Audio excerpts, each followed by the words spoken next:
साथियों नमस्कार और आप सभी का स्वागत है कृष्णा 9155 यूट्यूब चैनल पर। साथियों हम मध्य प्रदेश की राज्य व्यवस्था के बारे में पढ़ रहे हैं। ठीक है, इसके अंतर्गत हमारा टॉपिक है मंत्रिपरिषद और राज्य विधायिका। ठीक है, तो चलिए इसे शुरू करेंगे।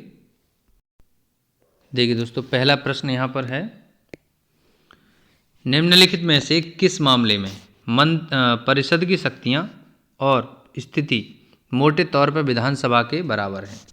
ठीक है, देखिए कह रहे हैं राज्यपाल द्वारा जारी अध्यादेशों को मंजूरी, एक संवैधानिक संशोधन विधेयक के अनुसमर्थन के संबंध में, मुख्यमंत्री सहित मंत्रियों का चयन, मंत्रिपरिषद को हटाने के लिए अविश्वास प्रस्ताव पारित करने के संबंध में।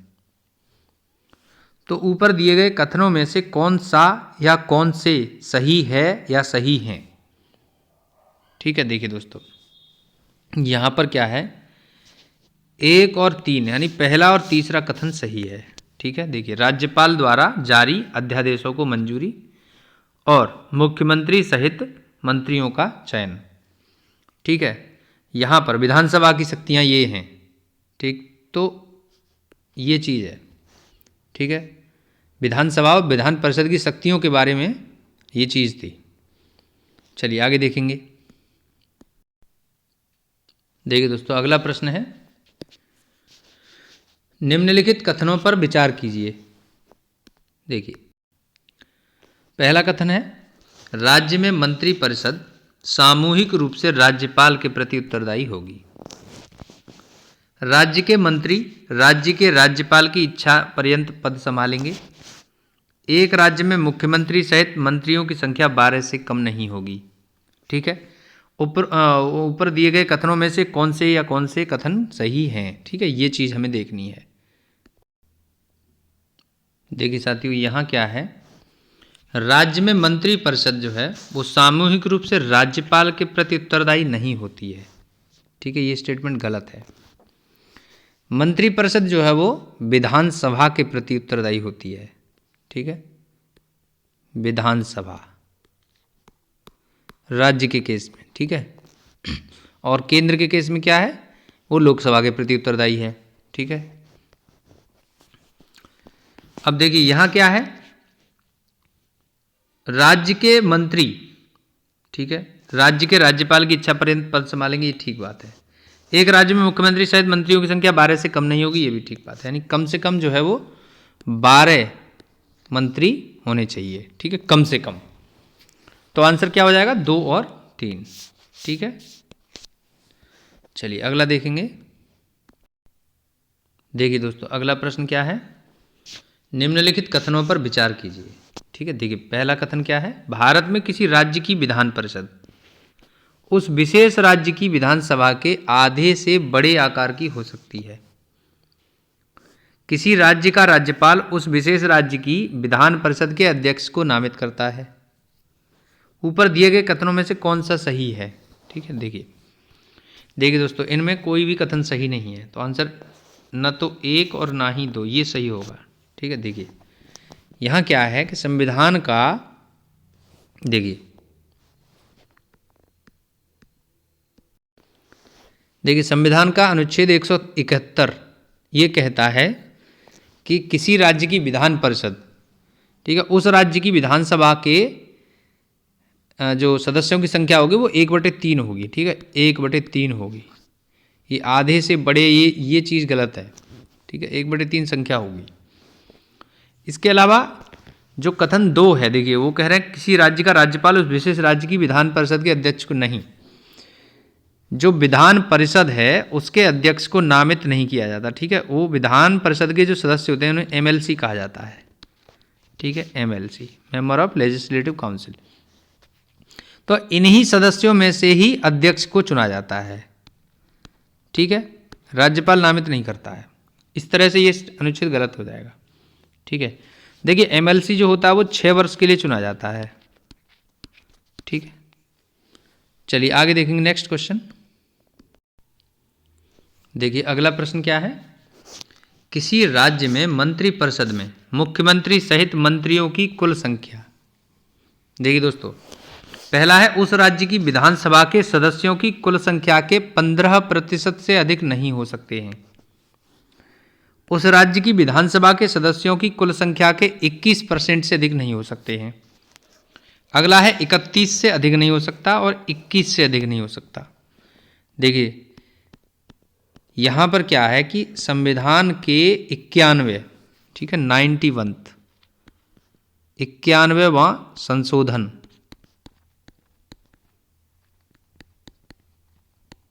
ठीक है, ये कहता है कि किसी राज्य की विधानसभा के सदस्यों की कुल संख्या के 15% से अधिक नहीं हो सकते। ठीक है, राज्य में मंत्रिपरिषद में मुख्यमंत्री सहित मंत्रियों की कुल संख्या, ठीक है, टोटल विधायक जितने हैं उनकी संख्या के 15% से ज़्यादा नहीं होंगे। ठीक है, तो पहला ऑप्शन ही सही हो जाएगा। ठीक है, 91 जो संशोधन अमेंडमेंट था उसके आधार पर ये चीज़ आई। ठीक है, देखिए साथियों, अभी हमने जो प्रश्न पढ़ा बिल्कुल उसी प्रकार का प्रश्न है, वही है लगभग। देखिए कह रहे किसी राज्य में मंत्रिपरिषद में मुख्यमंत्री सहित मंत्रियों की कुल संख्या, ठीक है, के सदस्यों की कुल संख्या से अधिक नहीं हो सकती। अब देखिए उस राज्य की विधानसभा और 10% गलत हो जाएगा, उस राज्य की विधानसभा और 15% सही हो जाएगा, लोकसभा और ये तो गलत है। ठीक, तो आंसर हो जाएगा उस राज्य की विधानसभा और 15%। ठीक है, चलिए अगला देखेंगे। हमने अभी बताया कि 91वां संविधान संशोधन, ठीक है, उसके आधार पर ये चीज़ है। ठीक है, संशोधन। चलिए देखिए साथियों, अगला प्रश्न है यहाँ पे, निम्नलिखित में से कौन सा कथन सही नहीं है। ठीक है, देखिए मंत्रिपरिषद के किसी एक मंत्री के विरुद्ध निंदा प्रस्ताव लाया जा सकता है। ठीक है, ये सही बात है, किसी एक मंत्री के विरुद्ध निंदा प्रस्ताव ला सकते हैं आप। ठीक है, केवल प्रधानमंत्री के विरुद्ध अविश्वास प्रस्ताव नहीं लाया जा सकता है। ठीक है, देखिए केवल प्रधानमंत्री के विरुद्ध अविश्वास प्रस्ताव नहीं लाया, बिल्कुल लाया जा सकता है। इस तरह से ये गलत हो जाएगा, इस मतलब स्टेटमेंट ये यहाँ पे है ना, केवल प्रधानमंत्री के विरुद्ध अविश्वास प्रस्ताव नहीं लाया जा सकता है, ला सकते हैं। ठीक है, पूरी मंत्रिपरिषद के विरुद्ध निंदा प्रस्ताव नहीं लाया जा सकता है, और मंत्रियों के समूह के विरुद्ध निंदा प्रस्ताव लाया जा सकता है। देखिए सही कथनों की बात कर रहे हैं हम, कौन सा कथन सही नहीं है, तो यहाँ ये कथन सही है कि केवल प्रधानमंत्री के विरुद्ध, ये कथन सही है, और ये भी सही है।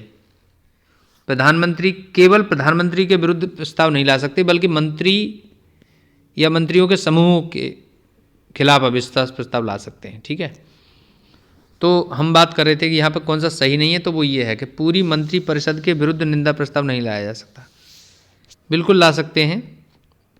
ठीक है, तो यहाँ आंसर जो है वो हो जाएगा 3rd। ठीक है, देखिए एक बार फिर से समझते हैं। यहाँ ये कह रहे हैं कि किसी मंत्रिपरिषद के किसी एक मंत्री के विरुद्ध निंदा प्रस्ताव लाया जा सकता है, बिल्कुल ला सकते हैं। केवल प्राइम मिनिस्टर के विरुद्ध अविश्वास प्रस्ताव नहीं लाया जा सकता है, सही बात है। ठीक है, पूरी मंत्रिपरिषद के विरुद्ध निंदा प्रस्ताव नहीं ला सकते, बिल्कुल नहीं, ला सकते हैं। मंत्रियों के समूह के विरुद्ध निंदा प्रस्ताव लाया जा सकता है, ये भी सही बात है। ठीक है, तो आंसर क्या हो जाएगा 3rd। चलिए नेक्स्ट क्वेश्चन देखते हैं। देखिए अगला प्रश्न यहाँ पर क्या है, निम्नलिखित में से किस विधायी सदन को समाप्त किया जा सकता है। देखिए दोस्तों, लोकसभा नहीं समाप्त की जा सकती, राज्यसभा नहीं समाप्त की जा सकती, विधान परिषद को संसद समाप्त कर सकती है। ठीक है, तो ये चीज़ ये संसद के पास शक्ति है। ठीक है, ठीक है, संसद की शक्ति है कि वो विधान परिषद को समाप्त कर सकती है या उसका गठन कर सकती है। ठीक है, चलिए नेक्स्ट देखते हैं। देखिए अगला प्रश्न क्या है, भारत के परिसीमन आयोग के अनुसार और भारत के संविधान के अनुच्छेद 333 के अधीन राज्य विधानसभा के सदस्यों की अधिकतम संख्या कितनी हो सकती है। कहने का मतलब यह है कि विधानसभा के अंदर एमएलए, टोटल एमएलए की जो है ना मैक्सिमम संख्या है वो कितनी हो सकती है। देखिए दोस्तों 450, 500, 550 या 600। देखिए दोस्तों परिसीमन आयोग के अनुसार, ठीक है, और संविधान के अनुच्छेद 333 के मुताबिक जो विधानसभा के किसी राज्य की विधानसभा के सदस्यों की अधिकतम संख्या 500 हो सकती है। ठीक है, चलिए नेक्स्ट देखिए, नेक्स्ट क्वेश्चन क्या है। राज्य मंत्रिपरिषद उत्तरदायी होती है किसके प्रति। देखिए राज्य की विधानसभा के प्रति, संसद के प्रति, राज्यपाल के प्रति या राष्ट्रपति के प्रति। देखिए साथियों राज्य की जो मंत्रिपरिषद है, ठीक है, वो राज्य की विधानसभा के प्रति उत्तरदायी होती है। ठीक है, चलिए नेक्स्ट देखते हैं। देखिए नेक्स्ट क्वेश्चन है विधान परिषद के बारे में। देखिए विधान परिषद के बारे में गलत कथन का पता लगाएं। ठीक है, देखिए विधानसभा विधान परिषद के उन्मूलन के लिए एक प्रस्ताव पारित कर सकती है। ठीक है, धन विधेयक के मामले में विधान परिषद इसे अस्वीकार नहीं कर सकती है, लेकिन इसमें कोई संशोधन प्रस्तावित कर सकती है। धन विधेयक के अलावा अन्य विधेयक के मामले में विधान परिषद को इसमें देरी करने की शक्ति है और बाद में सदनों की संयुक्त बैठक से गतिरोध का समाधान किया जाता है।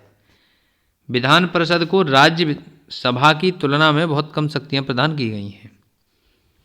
देखिए साथियों यहाँ क्या है कि जो विधान परिषद है, ठीक है, देखिए विधान परिषद जो है वो है ना विधानसभा की बात करें, विधानसभा विधान परिषद के उन्मूलन के लिए प्रस्ताव पारित कर सकती है, सही बात लिखी हुई है। धन विधेयक के मामले में विधान परिषद इसे अस्वीकार नहीं कर सकती है, लेकिन इसमें कोई चेंज जो है वो बता सकती है। लेकिन धन विधेयक के अलावा अन्य विधेयक के मामले में विधान परिषद को इसमें देरी करने की शक्ति है नहीं। ठीक है, ऐसा कुछ नहीं है। और बाद में सदनों की संयुक्त बैठक में गतिरोध का समाधान किया जाता है, यही सही बात नहीं है। ठीक है, आंसर हो जाएगा थर्ड। और ये सही है, विधान परिषद को राज्यसभा की तुलना में कम शक्तियां दी गई हैं। ठीक है, तो यही तीसरा वाला पॉइंट सही है। ठीक है, देखिए साथियों अगला प्रश्न क्या है। यहाँ पर अगला प्रश्न है राज्य विधानमंडल का, जहाँ राज्य विधानमंडल का केवल एक सदन होता है उसे किस नाम से जाना जाता है। देखिए राज्य परिषद नहीं, ऐसा कुछ नहीं है। विधान परिषद, लोकसभा, विधानसभा। देखिए साथियों राज्य की बात करें तो लोकसभा तो होगा नहीं। ठीक है, विधानसभा और विधान परिषद। अब देखिए जहाँ पर केवल एक सदन है वहाँ पर विधानसभा, ठीक है, और जहाँ पर द्विसदनीय व्यवस्था है वहाँ विधानसभा और विधान परिषद दोनों होगा, तो वो विधानमंडल। ठीक है, इस तरह से तो आंसर क्या हो जाएगा, विधानसभा। ठीक है, चलिए देखिए दोस्तों प्रश्न क्या है। निम्नलिखित में से किस राज्य में एक सदनीय विधानसभा है। देखिए आंध्र प्रदेश, मध्य प्रदेश, उत्तर प्रदेश और महाराष्ट्र। देखिए दोस्तों यहाँ पर क्या है, मध्य प्रदेश में, हमारे मध्य प्रदेश में, ठीक है, एक सदनीय विधानसभा है। ठीक है, विधान परिषद नहीं है और सिर्फ विधानसभा है। ठीक है, बाकी आंध्र प्रदेश, उत्तर प्रदेश और महाराष्ट्र में विधान परिषदें हैं। ठीक है, देखिए दोस्तों अगला प्रश्न क्या है। विधान परिषद के 1/3 सदस्य प्रत्येक कितने वर्ष में सेवानिवृत्त होते हैं। देखिए 3 वर्ष में, 1 वर्ष में, 2 वर्ष में या 4 वर्ष में। देखिए दोस्तों विधान परिषद के जो सदस्य होते हैं जिन्हें एमएलसी कहते हैं हम, ठीक है, उनका कार्यकाल 6 वर्ष का होता है, जैसे राज्यसभा के सदस्य होते हैं उसी प्रकार। तो ये जो 1/3 सदस्य होते हैं वो प्रत्येक 2 वर्ष में रिटायर हो जाते हैं। ठीक है, विधान परिषद अगर जहाँ है तो उसको जो है ना उसके सदस्यों में प्रत्येक 2 वर्ष में 1/3 सदस्य सेवानिवृत्त हो जाते हैं। ठीक है, चलिए अगला देखेंगे। देखिए अगला प्रश्न ये है, निम्नलिखित में से किसे राज्य की विधानसभा को भंग करने का अधिकार है।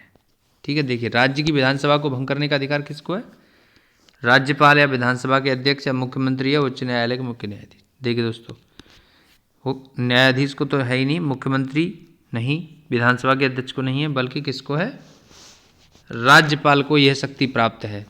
ठीक है, तो विधानसभा को भंग करने का अधिकार राज्यपाल को है, और अगर विधानसभा भंग हो जाती है तो भंग हो जाने के बाद नई विधानसभा का चुनाव किया जाएगा जनता द्वारा, विधायकों का, एमएलए बोलते हैं। ठीक है, मेंबर ऑफ लेजिस्लेटिव असेंबली। ठीक है, तो उनका चयन होता है, चयन मतलब चुनाव। ठीक है, वोट पड़ते हैं, चुनाव होता है प्रत्येक 5 वर्ष के लिए। ठीक है, चलिए देखिए अगला प्रश्न क्या है। मध्य प्रदेश में लोकसभा सीटों की संख्या कितनी है। देखिए दोस्तों, मध्य प्रदेश में लोकसभा सीटों की संख्या है 29।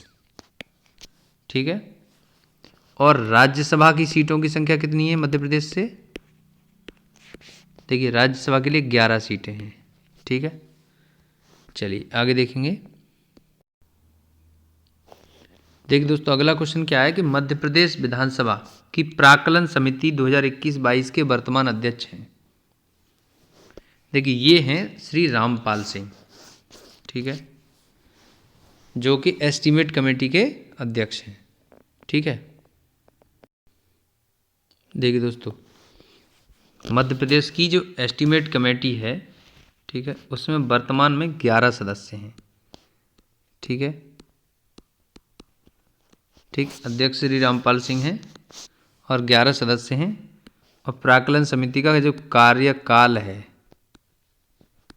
कार्यकाल, ठीक, कार्यकाल 1 वर्ष का होता है। ठीक, और जो अध्यक्ष होता है वो प्राक्कलन समिति के सदस्यों से में से ही विधानसभा अध्यक्ष द्वारा चुना जाता है। ठीक है, देखिए साथियों अगला प्रश्न क्या है। लोक लेखा समिति यानी कि पब्लिक अकाउंट्स कमेटी के बारे में निम्नलिखित में से कौन सा कथन गलत है।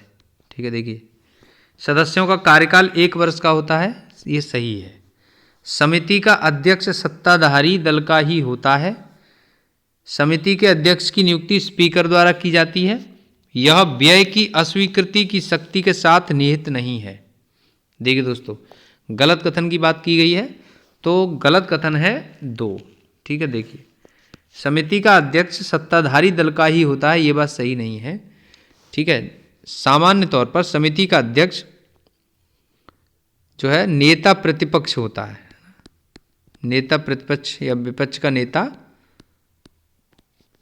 चुना जाता है इस लोक लेखा समिति के अध्यक्ष के तौर पर। ठीक है, बाकी समिति के अध्यक्ष की नियुक्ति लोकसभा के या राज्यसभा के मामले में, सॉरी, राज्य विधानसभा के मामले में राज्य के विधानसभा के स्पीकर द्वारा की जाती है, और लोकसभा के मामले में लोकसभा अध्यक्ष द्वारा की जाती है। और यह व्यय की अस्वीकृति, देखिए ये ना खर्चे की अस्वीकृति की शक्ति के साथ निहित नहीं, ये क्या है ना, खर्चे की स्वीकृति देता ही देता है ना, परंतु वह ये सिद्ध हो जाएगी ये खर्चा बिल्कुल, है ना, कैसे है, पब्लिक मतलब जनता के हित में है, तो वो उसे देगा स्वीकृति। ठीक है, चलिए देखिए दोस्तों अगला प्रश्न क्या है। सार्वजनिक उद्यमों की समिति यानी कि कमेटी ऑन पब्लिक अंडरटेकिंग्स के बारे में निम्न में से कौन सा कथन गलत है। देखिए समिति कृष्णा मेनन समिति की सिफारिशों पर बनाई गई थी, ये ठीक बात है, 1964 में बनाई गई थी। इसकी सिफारिशें सरकार पर बाध्यकारी हैं, नहीं। यह सार्वजनिक उपक्रमों की दक्षता और स्वायत्तता की जांच करती है, ये सही है। इसमें मूल रूप से 15 सदस्य थे, ये भी सही है। ठीक है, तो आंसर हमने देख लिया, आंसर हो जाएगा इसकी सिफारिशें सरकार पर बाध्यकारी हैं। ठीक है, ऐसा जरूरी नहीं है। चलिए नेक्स्ट देखते हैं। देखिए साथियों अगला प्रश्न क्या है। मध्य प्रदेश विधानसभा की सार्वजनिक उपक्रम समिति 2021-22 के वर्तमान अध्यक्ष कौन है। देखिए इसके वर्तमान अध्यक्ष हैं श्री गौरी शंकर चतुर्भुज बिसेन। ठीक है, ये इसके अध्यक्ष हैं। अब देखिए जो ये पब्लिक अंडरटेकिंग कमेटी है उसकी बात करें तो मध्य प्रदेश के संबंध में इसमें 11 सदस्य हैं। ठीक है। प्राक्कलन समिति की बात हमने वहाँ की, उसमें भी 11 सदस्य थे, यहाँ पर भी 11 सदस्य हैं। ठीक है। अब देखिए, इसके सदस्यों का कार्यकाल 1 वर्ष होता है। ठीक, इसमें मंत्री कोई जो है सदस्य नहीं हो सकता, मंत्री सदस्य नहीं हो सकता। ठीक। अब देखिए 1964 में कृष्णा मेनन समिति के सिफारिशों पर इसको गठित किया गया था संघ सरकार में। उसमें मूल रूप से 15 सदस्य थे। ठीक है। और 1974 में 74 में इसमें सदस्यों की संख्या बढ़ा करके 22 कर दी गई थी। 15 सदस्य लोकसभा से, ठीक है, लोकसभा से, और 7 सदस्य राज्यसभा से, ठीक है, नियुक्त किए गए। अच्छा, राज्यसभा से इसका अध्यक्ष नहीं होगा, बल्कि अध्यक्ष कहाँ से होगा, वो लोकसभा से होगा। ठीक है। ये संघ के ऊपर है, मतलब केंद्र के मामले में है। बाकी राज्य के मामले में हमने मध्य प्रदेश के संबंध में पढ़ा, 11 सदस्य हैं, 1 वर्ष इसका कार्यकाल है ना, दोनों स्तरों पर होता है, और इसका सदस्य मंत्री नहीं हो सकता। ठीक है। बाकी इसके इस समय मध्य प्रदेश के संबंध में इसके अध्यक्ष कौन है, श्री गौरीशंकर बिसेन। ठीक है। चलिए देखिए साथियों, हमने अभी मध्य प्रदेश की जो राज्य व्यवस्था है उससे संबंधित कुछ प्रश्न किए, और ठीक है, उसके अंतर्गत मंत्रिपरिषद और राज्य विधायिका से संबंधी, ठीक है, प्रश्नों के माध्यम से चीज़ों को पढ़ा है। तो अगर आपको ये वीडियो हेल्पफुल लगा है तो इसे लाइक करें, शेयर करें, कमेंट करें, और चैनल को सब्सक्राइब कर लीजिए। Thanks for watching.